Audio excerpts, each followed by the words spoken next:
일본에서 가장 사진이 예쁘게 나오는 마을, 일본 사진 문화의 수도 히가시카와입니다. 여름과 겨울의 풍경이 전혀 달라서 하나의 세상에 두 개의 히가시카와가 존재한다라고 말씀드릴 수 있을 정도입니다. 히가시카와가 사진의 마을을 선언한 1985년은 사실 인구 8,400명의 이 마을이 독립을 선언한 해이기도 합니다. 이 무렵 일본 정부는 인구 10,000명 미만인 기초지방자치단체에 주변 지역과 통합하라는 지침을 내렸습니다. 이 때문에 1985년 히가시카와 군수 선거는 마을을 지키자는 존속파와 이웃 지역과 통합해서 규모의 경제를 만들자라는 통합파의 대결로 치러졌습니다.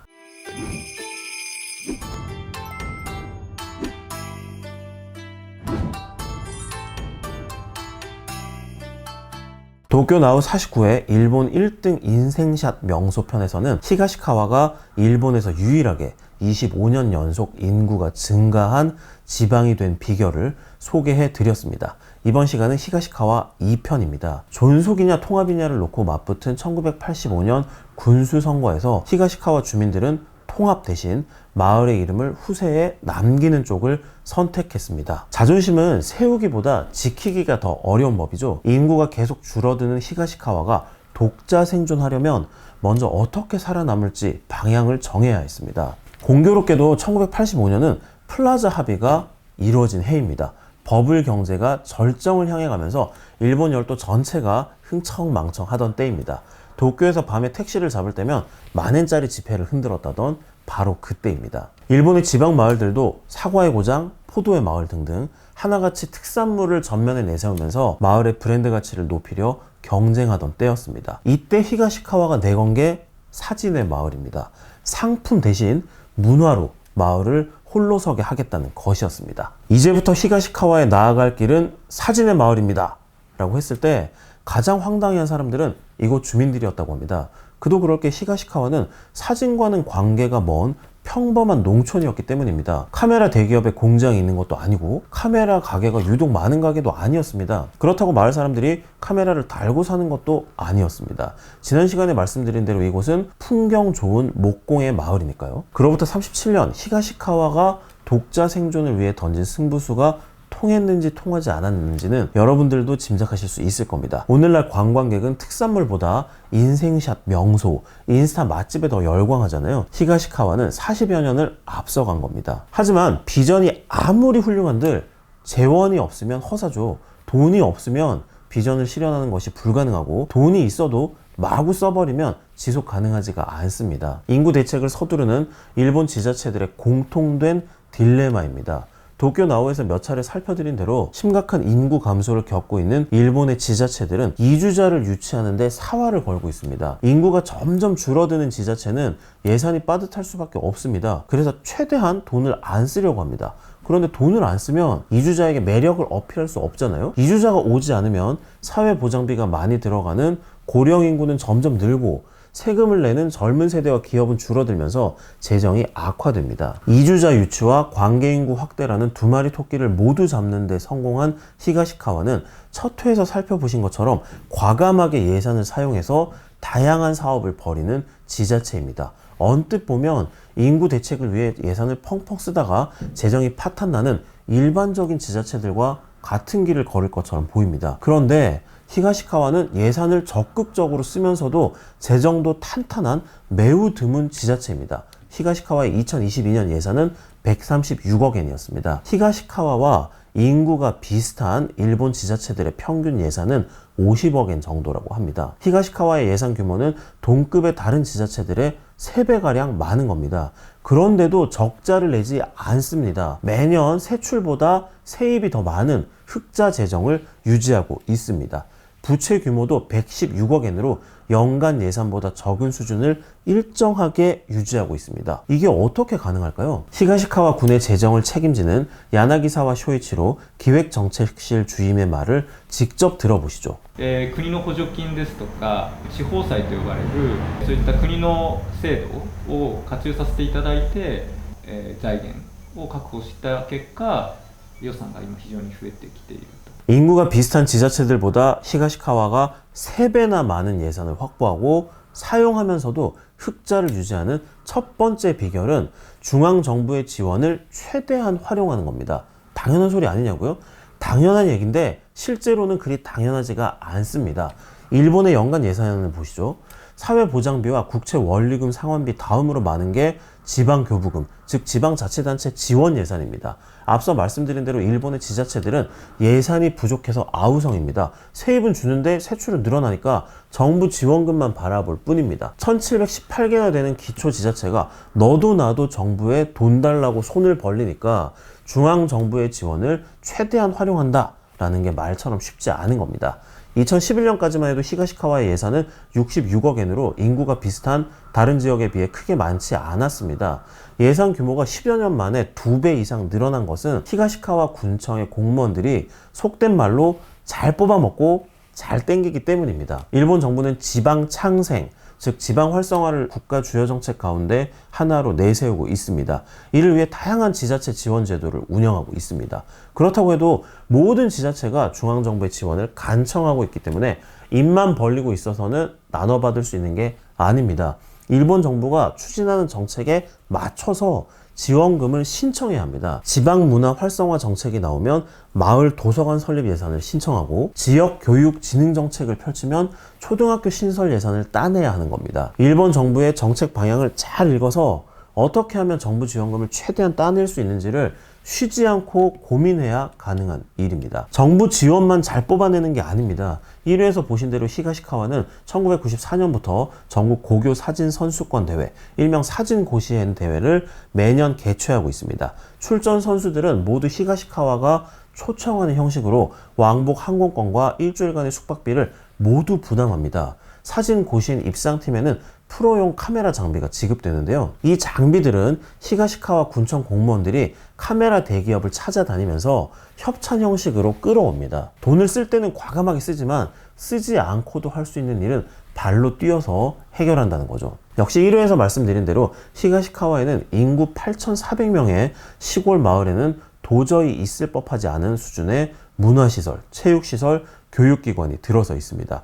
정부의 지원을 최대한 뽑아낸 덕분에 최소의 비용으로 비용의 몇 곱절에 달하는 규모의 인프라를 만들 수 있었던 겁니다. 히가시카와가 자랑하는 공립도서관 센토피어2가 대표적인 예인데요. 센토피어2의 예산 설계를 담당한 야나기사와 주임의 설명을 일단 날것 그대로 들어보시죠. 10億円のハード整備をするってなった時に、そういう地方創生、今であれば地方創生の国の補助金だとかを活用させていただいて、半分は国の補助金ですと。で、じゃあその残りの半分に有利な地方債と呼ばれるもの、いわゆる借金ですけれども、を活用させていただいて、でその借金にも、メニューによって違うんですが、一部、交付税補填っていって、国から交付税補填がある。ものによって違うんですが、大体2分の1から多いもので言えば 80% くらいのものもあります。でそれはどういう、ハードを整備するのかとか、どこにハードを整備するのかによって、変わってきますので、一概に言えるものではないですが、そういう有利な地方債というものを活用させていただいています。例えば国の補助金2分の1で残り 50% が、地方債を借りて、でその半分が交付税補填される。つまり10億あったら 75% が特定財源としていうふうに考えたときに、残り 25% は、いわゆる町の持ち出し、町が負担をする、将来にわたって負担をしなければいけないということになります。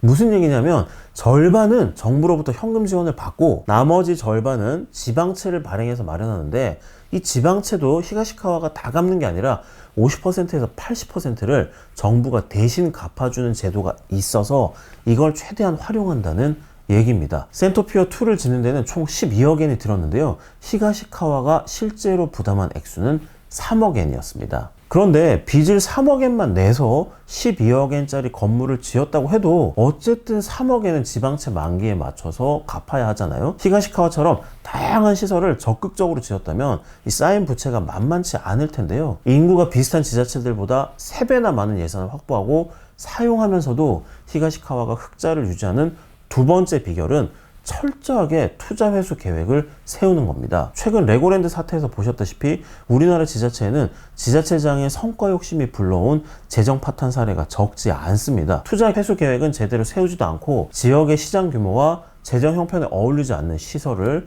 무리하게 유치한 결과입니다. 히가시카와는 투자 회수 계획을 철저하게 세웁니다. 다시 센토피어2의 사례를 분석해 보시죠. 히가시카와는 센토피어2 건설을 위해 발행한 지방채 가운데 3억 엔을 갚아야 하는데요. 무료 공공도서관이기 때문에 입장료 수입을 기대할 수는 없습니다. 대신 일본 유일의 공립 일본어 학교를 유치해서 수익원을 마련했습니다. 공립 일본어 학교의 학생들이 내는 수입료가 재원이 되는 건 기본이고요. 이 학생들 자체가 센토피어를 건설하기 위해 발행한 지방채의 상환 재원이 됩니다. 이들이 머무는 동안 히가시카와에 주민등록을 하는데요. 인구 1명이 늘면 정부로부터 연간 22만 엔의 지원금을 받습니다. 공립 일본어 학교는 연간 100명의 학생을 모집하기 때문에 매년 2,200만 엔을 확보할 수 있다는 계산이 나옵니다. 목공예품 등 히가시카와의 특산물을 파는 기념품 가게도 수입원입니다. 센토피어2의 입장료는 공짜지만 외부인들이 많이 찾아올수록 수익에 도움이 되는 이유입니다. 이주자 유치뿐 아니라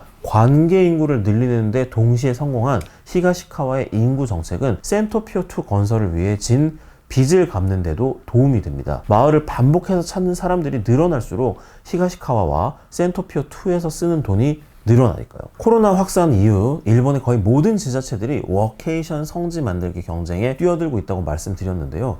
히가시카와는 현재 일본에서 가장 인기가 높은 건축가인 쿠마 겐고와 손잡고 워케이션용 공유 오피스, 가구의 집을 짓고 있습니다. 워케이션 공유 오피스 또한 히가시카와가 건설비를 전부 부담한 게 아니라 정부 지원을 활용해서 25%만 부담했습니다. 이 25% 부담액에 대한 투자금 회수 계획 역시 이미 마무리가 됐습니다. 기업 4곳과 공유 오피스 4개 동의 임대 계약을 모두 마쳤기 때문입니다. 매월 얼마의 임대료를 받아 언제까지 투자금을 모두 회수한다는 계획이 미리 다 서 있습니다. 읍내의 명물 카페를 군청이 인수해서 직접 워케이션 전용 카페도 운영합니다. 마을 전체가 주민들의 공간이기도 하면서 마을을 반복적으로 찾는 관계 인구, 워케이션을 위해 히가시카와를 처음 찾는 외부인들 모두가 히가시카와 살아보기를 체험할 수 있도록 세팅이 돼 있습니다. 홋카이도 한가운데 있는 시골이지만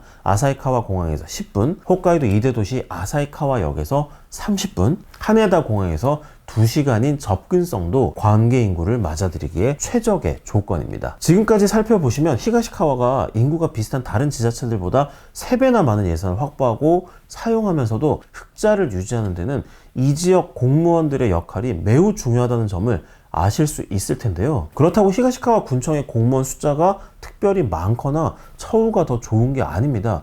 일본도 한국과 마찬가지로 공무원 숫자와 처우를 법으로 정하고 있습니다. 히가시카와가 늘리고 싶다고 해서 마음대로 늘릴 수 있는 게 아닙니다. 히가시카와 공무원들은 공무원이 아니라 영업직 셀러리맨이다 라고들 합니다. 이들의 활약상을 보시면 충분히 공감이 가는 평가죠. 이번 취재에서 만난 히가시카와 군청 공무원들은 1985년 군수 선거에서 주변 지역과 통합하는 대신 독자 생존을 선택한 이후 일하는 방식이 완전히 바뀌었다고 말합니다. 홀로 살아남기 위해서는 살펴보신 것처럼 악착같이 예산을 따야 되고 마을이 홀로 설 수 있도록 인구를 늘려야 하고 인구를 유치하기 위해 투입한 투자금의 회수를 위해 월 단위로 회수 계획을 세워야 했다는 겁니다. 제가 일본 정부 부처와 기업을 취재하면서 체득한 요령은 실제로 필요한 것보다 많이 부탁하는 겁니다.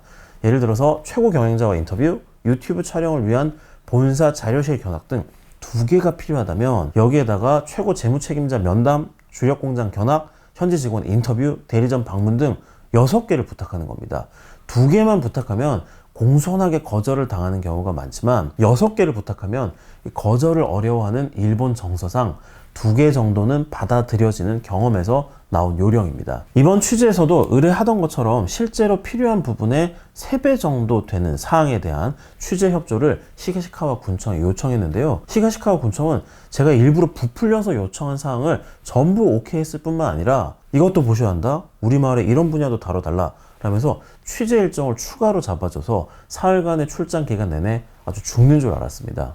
단적으로 예산을 많이 쓰고도 적자가 나지 않는다는 점을 저희 구독자분들께 입증해 드릴 수 있도록 구체적인 자료를 달라고 요청을 드렸더니요. 보시는 것처럼 아예 군청에 몇 년치 재무제표를 통째로 보내왔습니다. 저희 가족은 일본에서 홋카이도를 가장 좋아해서 2017년 겨울 3개월 동안 여행한 것을 포함해서 지금까지 11번 홋카이도를 방문했습니다. 이 가운데 히가시카와를 찾은 것만 4번인데요. 가고 또 가도 질리지 않고 살고 싶은 마을입니다. 내년 1월 겨울휴가 역시 5번째 히가시카와입니다. 일본의 지자체가 해낸 걸 한국이 못할 리 없겠죠. 인구 감소로 고통받는 우리나라의 지방에도 히가시카와와 같은 마을이 많이 나오기를 기대합니다. 지금까지 도쿄나우의 정현특파원이었습니다. 감사합니다.